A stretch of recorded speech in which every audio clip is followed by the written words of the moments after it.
All right, so let's talk a little bit more. Let's go on into Chapter 7. I turned on a new learning module. Have good news for you. We are not going to go through all of Chapter 7. Chapter 7 really is a, what can I call it? It's a thought provocation, make you think a little bit. And we'll delve into it a little bit more when we get to Strength of Materials, MET 211. So it's important stuff. It's just you can only fit so much into a statics course. And we need to fit a project in here somewhere.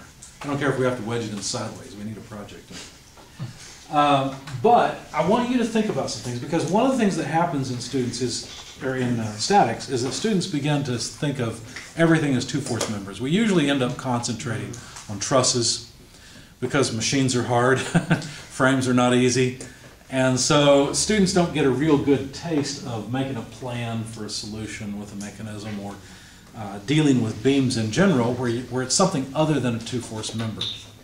So I just want to make you think about some things. So what we're going to do is start to consider loads inside of material.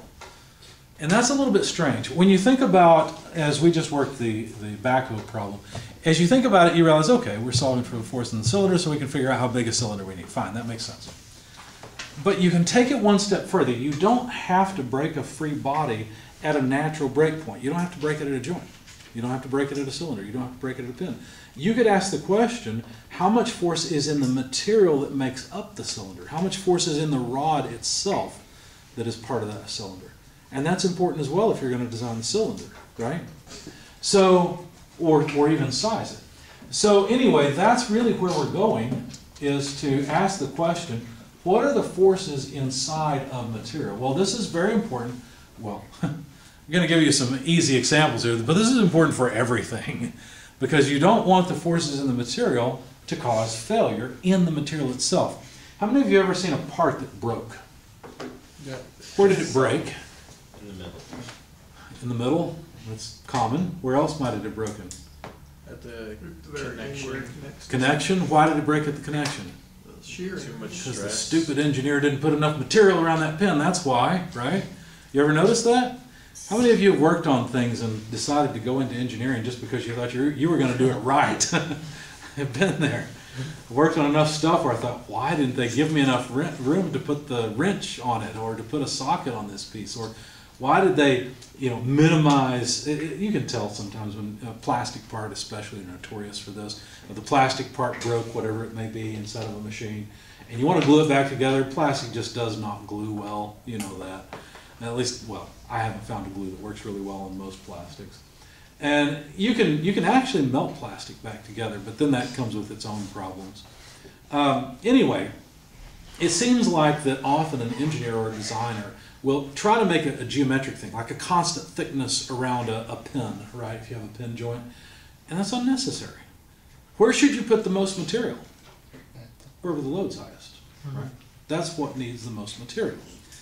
Unfortunately, in design, not every part is analyzed as completely as it should be.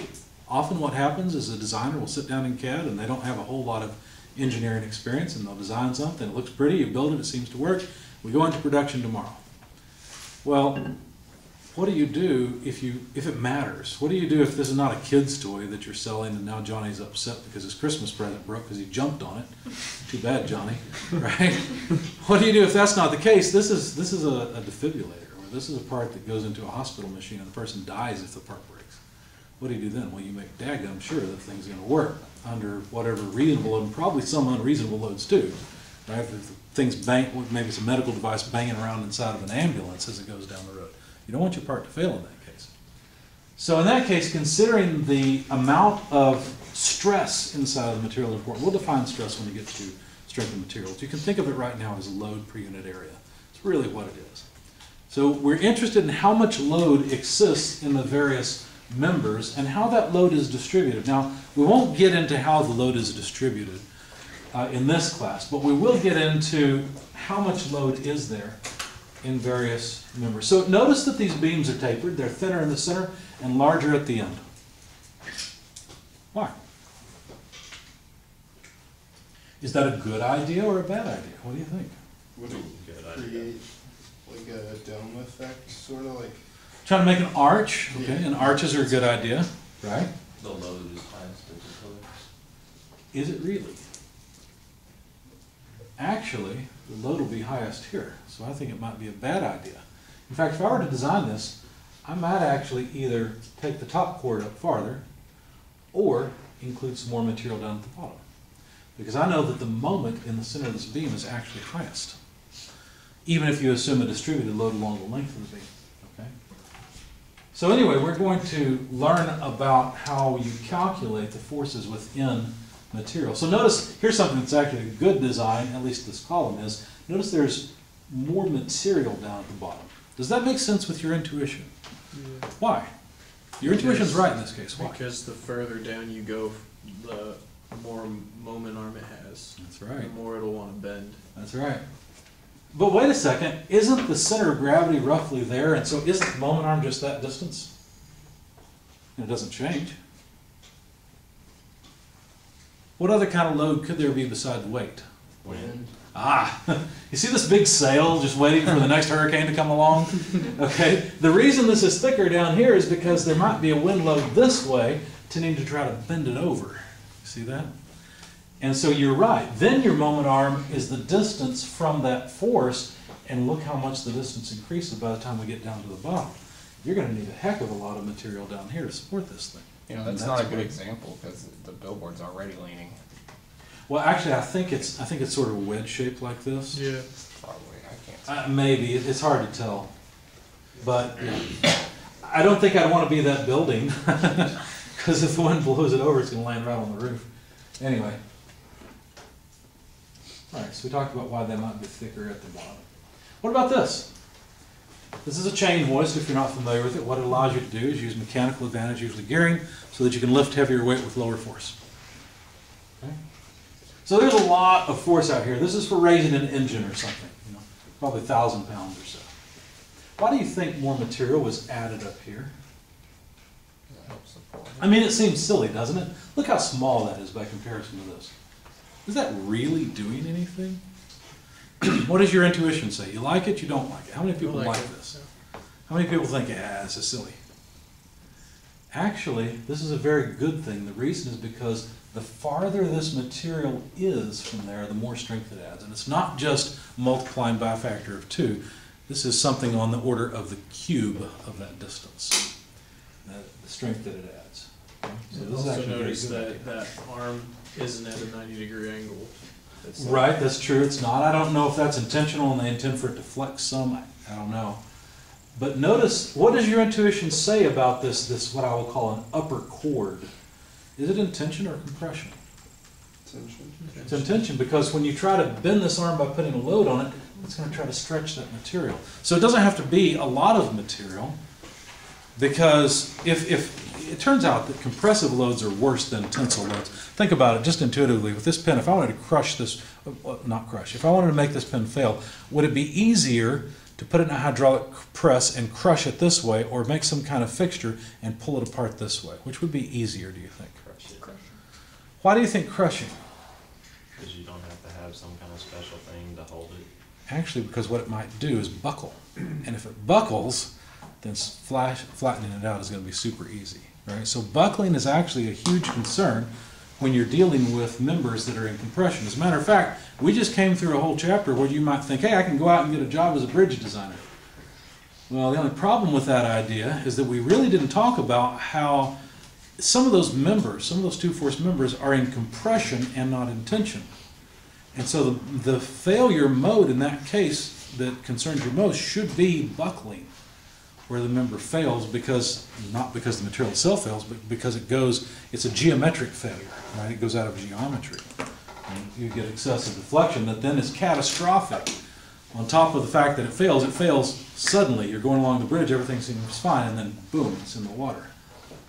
Did I tell you about visiting my friend in Minneapolis? We're driving across a bridge. About halfway across, he says, yeah, this is the bridge that failed about 4 years ago. About 60 people died or something like that. I don't remember what it was. I was like, let's get across quickly. Hope it wasn't the same engineer on that one.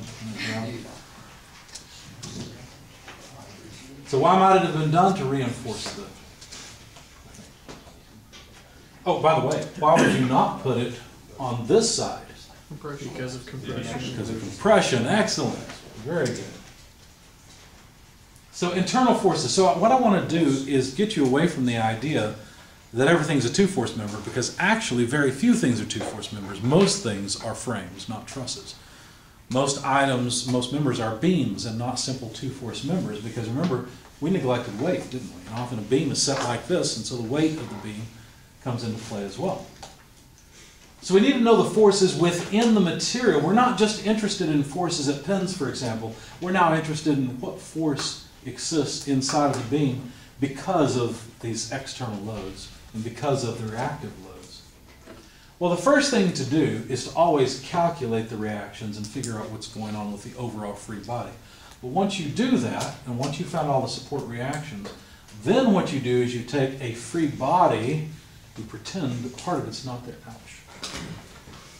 Very small stresses in my back are killing me right now. Anyway, you pretend that this part doesn't exist, and you ask the question, what loads would have to be applied in order to hold this body in equilibrium?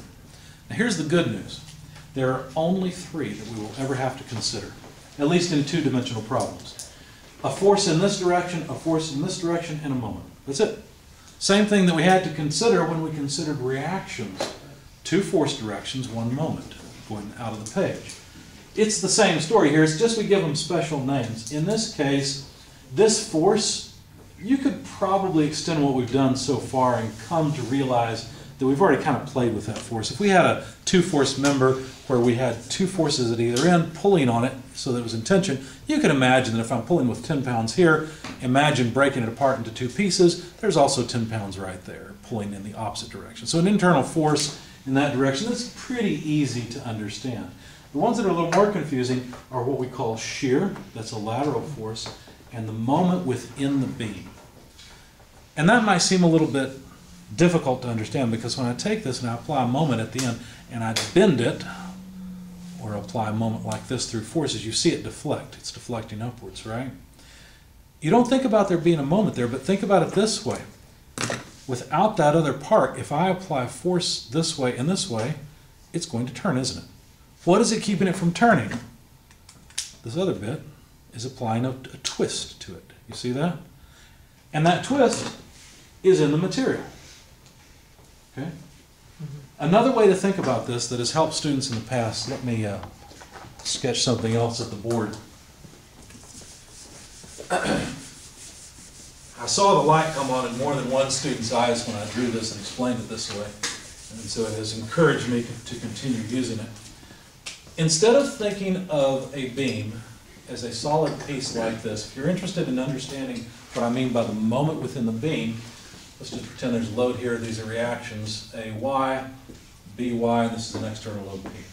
Think about it this way. Think about it as a beam that is connected by a motor in the center. So part of this is connected to the motor. Okay, so one half is connected to the body of the motor, the other side is connected to the shaft of the motor. Does that make sense to everybody? So let me just put some crosshatch there. We still have AY, we still have BY, and we still have the force P. But now, the moment within the beam at this section is the torque that the motor would have to exert to keep that beam steady. You see that? That's what it is. That's the moment within the beam. Now that moment will be different depending on exactly where we put the motor. Right? Because think about it, the moment arm, so again, think of this as a free body. The moment arm required, because of course there's going to have to be a shear like this equal to By. The moment, what's this going to do? That, so we need a moment like that.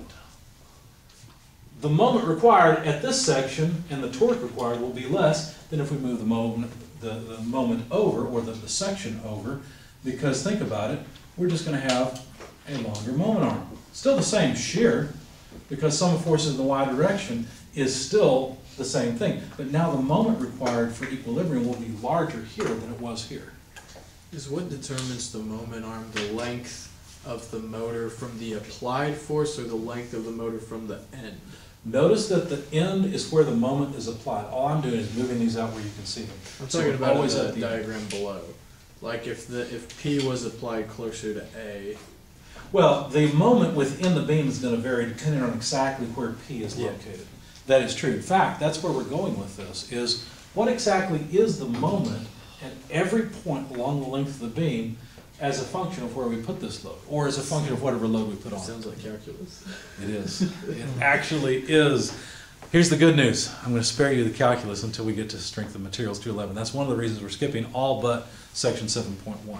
Mainly what I want to impress upon you is the idea that within the beam material we can have three different kinds of load. A shear, which is like a vertical force, a horizontal force, which often we'll call F, or we'll call it, unfortunately, P sometimes, not a very good name. But you can think of it as an Fx, you can think of this as an Fy, and then the moment is the other load within the material. Now here's another question for you, but I want to answer this till you get to strength of materials. How do you make up that? In other words, if I look at the end of the beam, say this is my beam, how do you generate a moment like that? Because what actually has to happen is all these fibers are connected to each side of the beam, right? So somehow, how does that load, how does it, think about it as a calculus thing, that's why we're skipping it. Well, it turns out that actually it's a bunch of stresses acting that you end up integrating along the surface of the material. And so you end up with stresses that go to zero at what's called the neutral axis and are maximum at the outer fibers. But anyway, the integral of all this gives you that moment. Okay? Don't worry about this too much. The point is there's a stress distribution profile across the cross section. But what it does is it adds up and it makes each one of these loads. Okay? Which is kind of neat. And all of this comes from statics. All these ideas come from the idea that, you know, this body, I don't care that it's connected to more material, it itself must be in equilibrium. And therefore there must be loads on this end of the beam, if I imagine this as a free body, that prevent the body from moving. Because just like with my pen, if it weren't for that other body, if I'm doing this, if it weren't for that other body, it would start to rotate. See that? So do you always treat a quote solid member as if it were made up of an infinite amount of tiny little parts? And now you've got to the idea called finite element analysis, where you just pretend that instead of saying they're infinitesimal and therefore there's an infinite number of them, you have a lot of little bitty pieces that are connected to one another. Atoms. Basically, Yeah. almost. But there's different element shapes and sizes. And this, if you're interested in what I'm talking about, you'll obviously have to go through this class statics, strength of materials, but I would recommend finite element analysis, MET 411. That's where you get into this idea of, okay, what kind of elements are there? How do I know that this software that I've spit out a pretty graph from, how do I know that that pretty graph really means anything? You know, but yeah, that's what finite element analysis does, is it breaks the body, that's what's called meshing, into multiple small parts that you then say, apply the equations of equilibrium to each and every part and solve them. It's kind of like the trusses we've been solving. Notice that you could set up and solve every, so think about a truss, like one of the bridges, okay? And maybe the 2nd Street Bridge, okay? And so you realize there's a lot of members here. I could set up a method of joints and solve, you know, write equations for every single joint and solve that massive list of equations. That's what you end up with here. Massive list of equations that the computer is very good at solving. It's just a matrix that has to be inverted. So the computer inverts the matrix, gives you the answer. Did they say anything? I didn't watch all the Matrix movies. Did they say anything about inverting the matrix in it? Don't watch all of them. Don't watch all of them? Which one do you Just recommend? the first one. That's Just the all. first. That's the only one I After the have. first one, it gets a little. Gets bad. Yeah, Well, the first one was kind of weird too. But did they say anything about inverting the matrix? No, because the matrix just refers to the matrix of, like, the aliens use, or the computers use people as batteries. Okay. So the matrix just refers to, like, Wait. them living in a computer. Okay. Yeah. Okay. Well, that's too bad. Missed opportunity, so the math geeks would say, yeah! It said inverting the matrix. All right, anyway, do you get the idea of what we're doing here? So there are all these internal forces that are worth computing, because we'd like to know, exactly how does the shear vary along the entire length of the beam. In fact, the shear is pretty easy to figure out because think about it, it really doesn't matter where you cut the beam as you move along, how much shear would you have to have? AY. Because you got a balance in the Y direction, right? So from A to B, the shear of the beam is constant and is simply AY. Guess how much the shear is from D to B? DY. Because think about it. Imagine cutting the beam here. How much shear has to be present? Whatever dy is. Whatever that number is, that must be the shear in the beam. And it's constant all the way to the point of application of the external force. How about the moment? Well, how much moment would there be if we were to cut just barely to the right of A? Well, then there wouldn't be hardly any moment arms, so the moment would be 0. In fact, the moment begins at 0 at A. It begins at, or it ends at 0 at D. It's one of the checks you can use once you've solved this problem. You can ask yourself the question, if I've written an equation for the moment within the material at A as a function of position from A, do I get 0 when I get out to D? Because I should. Notice that D doesn't provide, well, no, you shouldn't. You'd get 9 kilonewton meters, because actually there is a moment applied at the end here. But if this moment weren't here, then you would end up with a 0 moment in the material here, once you get to D. Okay? Oh, by the way, how much would this force be? If you look at this body, how much is the axial force within the beam? It's 0. Now this is where students get confused, because they look at that and they say, well, isn't that moment's causing bending? It kind of feels like there's something trying to pull it apart. You're right, but isn't something trying to push the bottom together? So the net effect of that is a 0 horizontal force at this section. Yes, the top is, well, in this case the moment's going this way, so the top's being pushed in. There's compression on the top of the beam and tension on the bottom. But the net effect, integrating over the entire cross section, is that there's 0 axial force. Okay, I erased my drawing of that one stress distribution, but had I not, we could talk about how, well, it doesn't matter. We'll talk about that in strength of materials. Okay. So they're calling this the normal force because it is normal to the surface. I don't really like that terminology. We don't use it in strength of materials. Nobody uses it after statics. But the term bending moment and shear force are very, very common. As a matter of fact, it'll turn out that the normal force is a minor concern. The major concern is actually the moment, and the moment can be computed from the shear. Excuse me, because there's a relationship between the moment and the shear. Here's a really important concept to grasp. Oh, I thought the TV was saying we're done. It's I think time. your HDMI cable's actually not. I think you're right. It's flickering.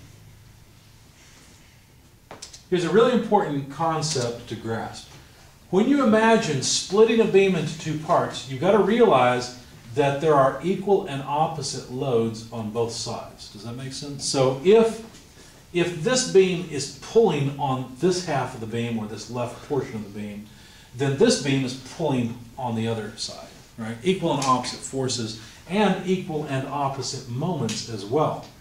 So you've got to remember that, because you might decide to jump over to a different body and you need to know the forces, and you've already solved for them on one side. Well, just change their direction and apply them to the other side. So how do we determine internal forces? There is a step procedure. Number 1, take an imaginary cut at the place where you need to determine the internal forces. So imagine that that's all there is to the body. Okay? Decide which resulting piece or section is easier to analyze. If necessary, get any support reactions or joint forces by taking the, really I would say this should be step 1. Get all the reactions for the entire body first, and then imagine where you want to section it. But then draw a free body diagram of the piece that you're interested in.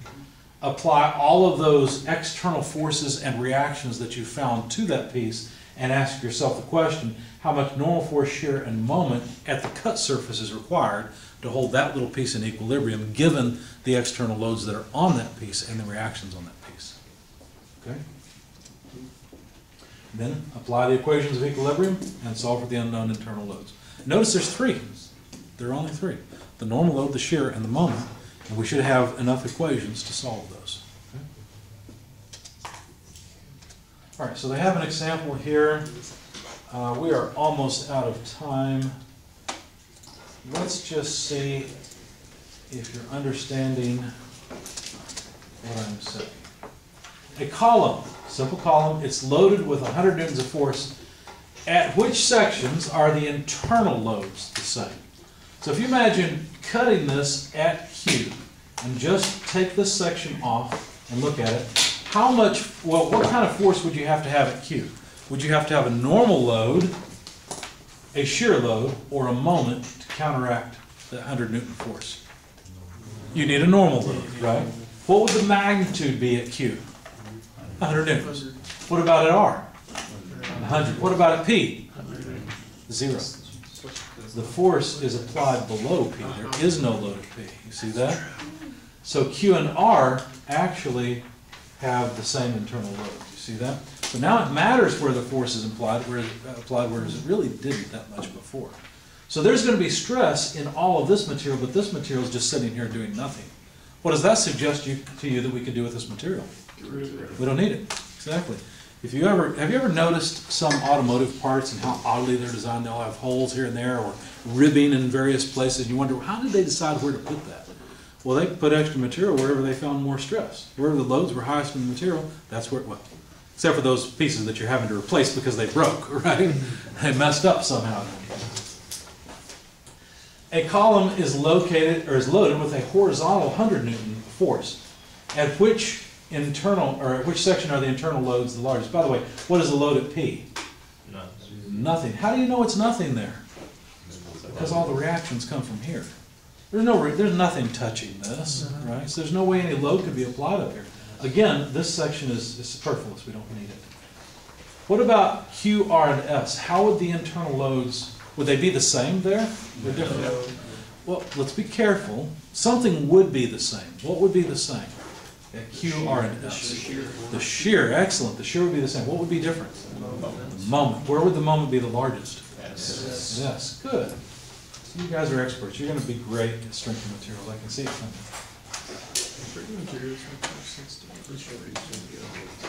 That's 211, by the way, strength of materials.